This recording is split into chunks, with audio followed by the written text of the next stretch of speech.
Is the PlayStation 2 the horror game peak? Yeah, absolutely. Even a question after me is painfully obvious. Hello? Okay, that's it. You can leave now. I just answered the main question of the video. Nah, no more Mr. Lev. Well, if you want, you can stay. This wasn't mandatory order, you know. You can watch this while you're eating, playing video games, do homework. I don't know.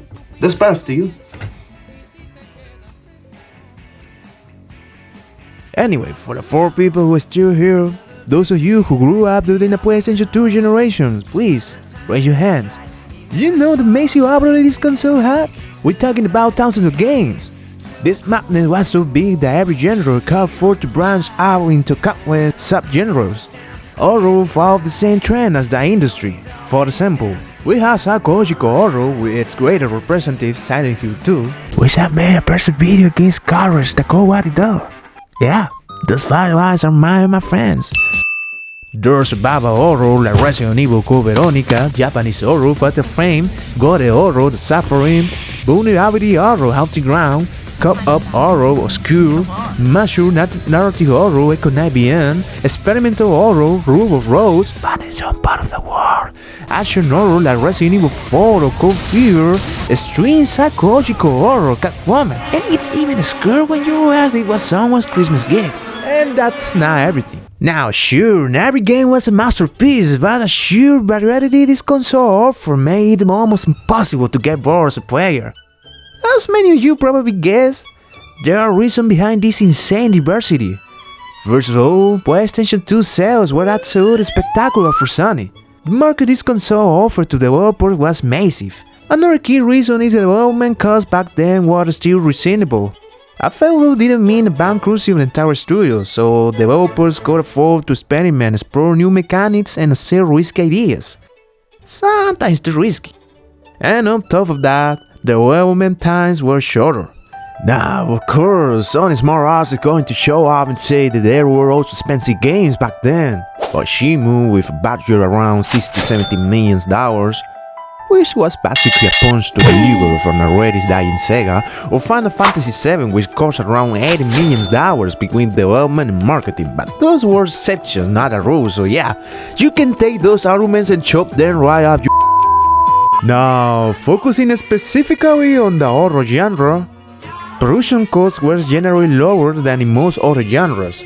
Horror game didn't require cutting-edge graphics, massive open worlds, or complex AI systems to be effective. This made the genre particularly attractive to many studios. Since the initial investment score remained relatively low, while the potential return on investment and the path the game could generate made that game both economically viable. Beyond the technical side of things, 3D games were still just beginning to reach their full potential. That previous generation had given birth to many franchises that would later become iconic, and it had also experimented with a wide range of formulas. That generation laid the groundwork for that absolute madness the PlayStation 2 era will become. Now, don't get me wrong, it's not that horror didn't exist before 3D, horror game did exist, but it's from the 5th generation onward that genre truly begins to explore, and it's the 6th generation where it gets refined and perfected. Yeah, I think I'm talking enough, right? I think it's finally time to talk about the real protagonist of this video. It's time to talk about the games that define the PlayStation 2 and left a mark on every player who experienced them.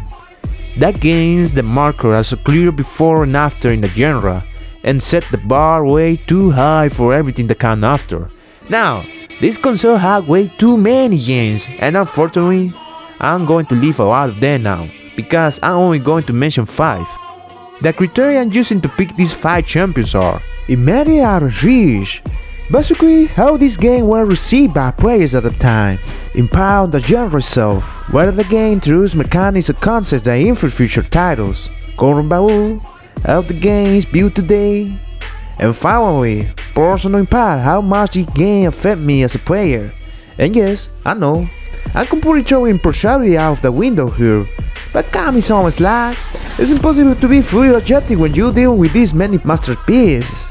You all make it really hard on me, you know? So, right now I'm going to start with my 5 champions, starting with Fatal Frame 2.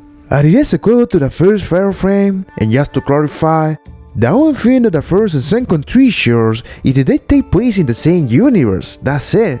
This second thus may happen in a different setting, so you don't need to play the first one to understand it. Let me briefly summarize the story, yes, I will in case you haven't played and you don't want a spoiler. The pair have 2 sisters. One of them has a whim, the other doesn't. While casually wandering through a forest, they end up entering a cursed village. A village that back in the day was ruined to normal. If by normal you mean performing human sacrifice to calm evil spirits. But during one of those very normal rituals, something went wrong and the village ended up cursed. Now back to the sisters. In one of life's little ironies, the sister with the whim somehow ends up getting faster than the other one and disappear. So our mission as a player is to find her and make it out of the nightmare village in one piece. And I mean nightmare literally. It's said that the director of Fatal Frame was inspired by the nightmare he once had. A nightmare so vivid, so terrifying and so inspiring that it got him the foundation for the series. And I just have to add, if any of you watching this have a nightmare like that, my friend, you cook. When the game was released, it received strong reviews, and our reception was decent, especially outside Japan. Even in our time, it was considered somewhat niche. Over the years, so it evolved into a cult classic. Now sure, it was an amazing phenomenon, but what it contributed to the horror genre was significant. Instead of defending yourself with firearms, which was a standard for the genre, we were given nothing but a camera, and not even a simple point-and-shoot way. You had to wait for the ghost to get closer, sometimes uncomfortably close to deal real damage. The mechanic alone keeps you on the edge of your seat the entire time. This game took the film vulnerability to another level, and it set a new standard for the genre and went to inspire many Japanese horror titles of the era. A true classic, one that's far more appreciated today than it was back then. And by the way, I found physical copies now. It's expensive as hell, guys. Resident Evil 4. Personally, I don't think Resident Evil 4 should even be in this top 5. But I'm including it because the phenomenon it became. Wait, do the Resident Evil 4 video who's about to put the body on my head? Relax! I think Resident Evil 4 is a great game, just not in the horror category. If I said earlier the Fatal Frame set the blueprint for the future horror games, then Resident Evil 4 is the counterpart. This title essentially killed classic survival horror, but let's take it step by step. That story is simple. The president of the United States daughter has been kidnapped in Spain, and in response, one of the most powerful countries of the planet sends Papacito Leon to rescue her. Why not send a special forces unit? Simple, Leon equals an entire army. There's not need for backup. Well, to be fair, at the beginning Leon isn't alone. He's accompanied by 2 local cops, who don't start to get enough screen time for us to grow attached to them because they die almost immediately. After that, he goes through most of the adventure relatively alone. But that's not necessarily a bad thing. In fact, there will be many moments where you will wish you go back to that loneliness. Bitch, you almost got killed. Stupid bitch. Ashley! What's going on?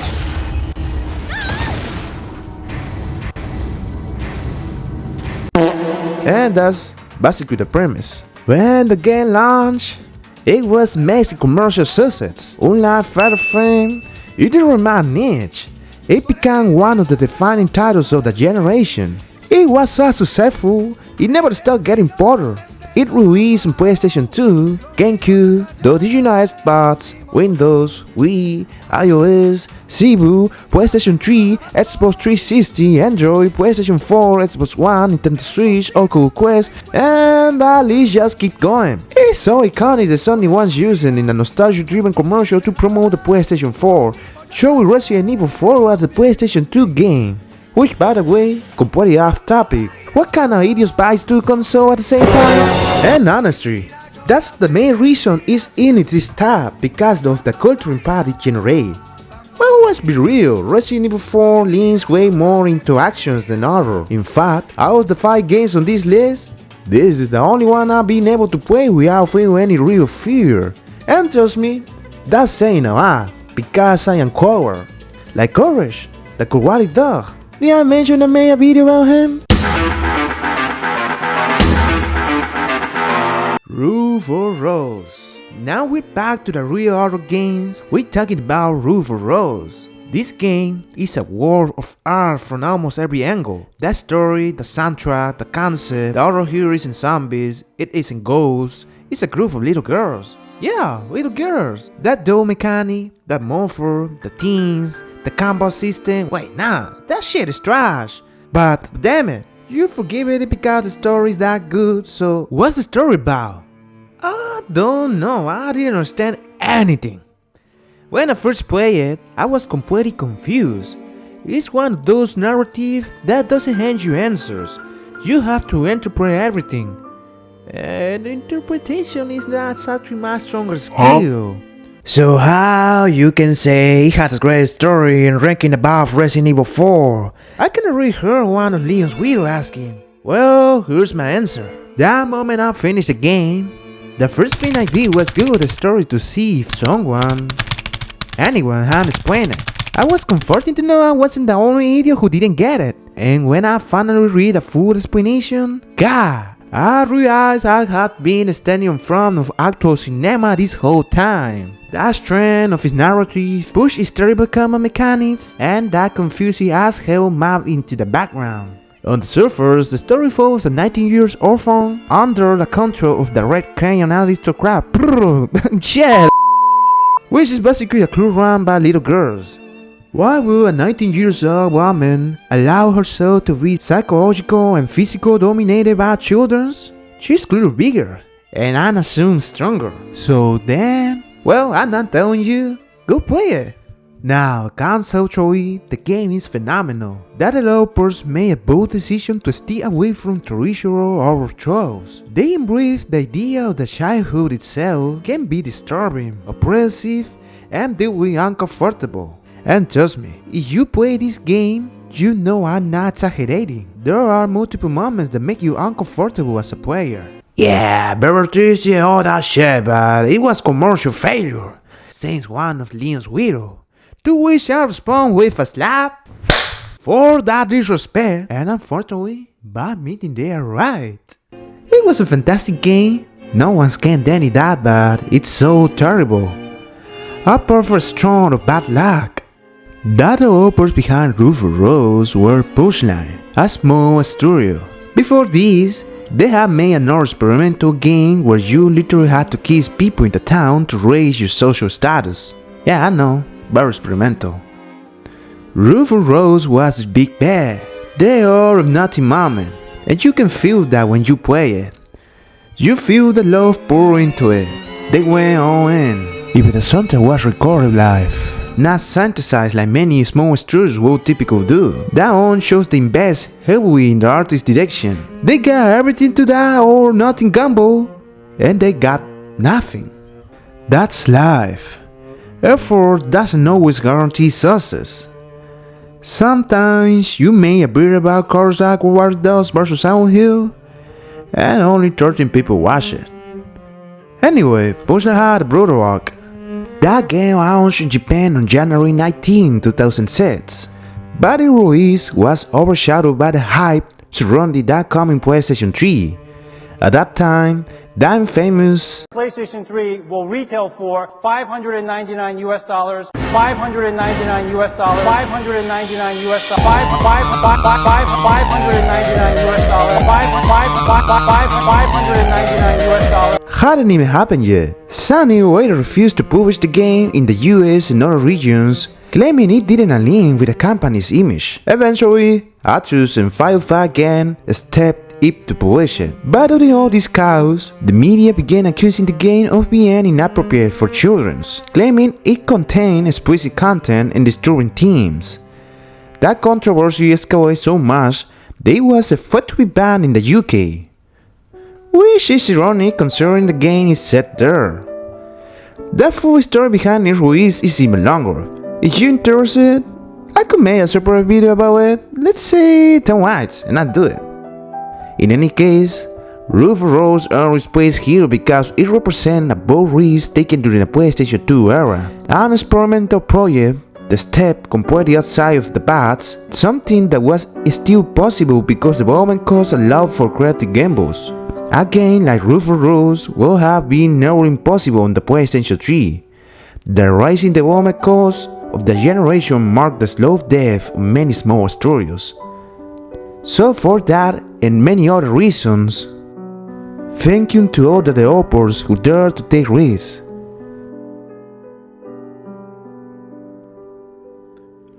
Forbidden Siren. You know things are serious when one of the key minds behind Silent Hill publicity says that the original game could have been much better. Then the final suit didn't fully satisfy him. Yo, you going to say that? You better deliver because if you don't, the embarrassment will be legendary. And you know what? He was right. Forbidden Siren wasn't just another horror game on the PlayStation 2. It was an attempt to rethink how fear functions mechanically. First, structure. Instead of a linear campaign, that game used a fragment narrative told through multiple characters, scattered across the timeline. You replay overlapping events from different perspectives, gradually assembling the full picture. This wasn't just a storytelling flair, it was a structural tension. Information began a reward. Second, that seek-trap system. Instead of simply reacting to enemies, you could literally see through their eyes. Our stuff became just a board fight, it became a surveillance, strategy, patience. This mechanic introduced a slower, more methodical type of fear. You had to solve enemy battle rules, understand behaviors, predict movement patterns. Sounds familiar to you? Pure vulnerability. Most characters were ordinary civilians, combat wasn't empowering, improvised weapons, women resources, and enemies that often can't be killed. That Shibito didn't just die and disappear, they always come back. Now, was perfect? Absolutely not. That difficult spies were brutal, that objectives were sometimes unclear, that trial and error design could be frustrating. Times, it felt like the game was testing your patience more than your courage. But here's the thing, it committed. It committed to atmosphere, it committed to discomfort, it committed to the idea that horror should be oppressive. Commercially, it wasn't a phenomenon. Critically, decisive. But in terms of design ambition, it pushed boundaries.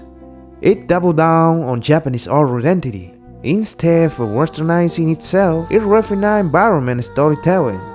It experimented with non-linear progressive before it was trendy. And that's matter, because while other games were making horror more cinematic or more explosive, Forbidden Siren made it colder, slower, more suffocating. And honestly, I barely remember half of it because I played it years ago. But I remember the feeling. And sometimes, in horror, that's the only metric that matters. I think that the moment I said I was going to pick the 5 most representative horror games of this era, many of you already assumed that Silent Hill 2 will end up in this spot. It's such a good game that they had to release in 3 times. First, we had Silent Hill 2, the original. Then came Silent Hill HD Collection. This version disappointed a lot of people and is usually considered the worst way to play Silent Hill 2. And 3 as well, although that one almost went unnoticed. And since 2 versions apparently weren't enough, they released the Silent Hill 2 remake. It did so well that it revived a franchise that has spent 7 long years in the ICU. And now look at them. They even released Japanese Silent Hill. Dan, is here anything this guy can do? And you don't seem to understand. A shame you seemed an honest man. What can I say about this game that hasn't already been said? For some, it's the best game ever made. For others, it's the definitive Silent Hill. For this gameboard narrator, it's the ultimate representative of PlayStation 2 horror. But let's take it step by step. Even though the game has a 2 in the title, it doesn't continue the story of the previous game. It's a separate story, although it took place in the same town. We step into the shoes of James. His wife has been dead for 5 years due to an illness. But mysteriously, he received a letter from her, asking him to meet her in the town where they used to vacation. Care to guess which town is it? Our friend just can't believe it. His dead wife sending him a letter? Impossible. He saw her die with his own eyes. Maybe some kind of trick. That's what any normal person will think, but James isn't exactly normal. We'll discover that as the game goes on. So he began his journey to Silent Hill. Meanwhile, on the other side of the pond, Muriel, Elders, and their dog are traveling to the farmhouse in Nova Scotia, Canada. But before reaching their destination, they decide to rest in the next town, which turned out to be... Oh wait, that happened in the previous game. I'm sorry, wrong chronology guys. You know where to continue the story. Okay, I promised the last time I'll bring up from now. But I'll save a deeper discussion about this game for another video. I'm already too lazy to edit more. What? You don't like that? Then force me to finish it. I'm willing to fight any of you. I will leave my comments right here. I'm only available during business hours, Monday to Friday. And if you actually go through the trouble of coming, please bring food. I haven't eaten in 2 days.